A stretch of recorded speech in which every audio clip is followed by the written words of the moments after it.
বিবাহিত মেয়েদের বলছি, স্নান করার পরে ভুল করেও এই 3টি কাজ করবেন না, নয়তো আপনার স্বামী কোটিপতি থেকে পথের ভিখারি হয়ে যাবে, অথবা আপনার এই কর্ম তার উন্নতিতে বাধা হয়ে দাঁড়াবে।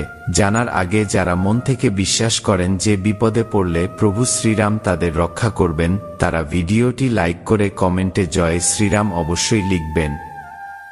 কিছু মানুষের অভ্যাস রয়েছে, স্নান করার পর তারা বাথরুমে খালি বালতি ছেড়ে আসেন।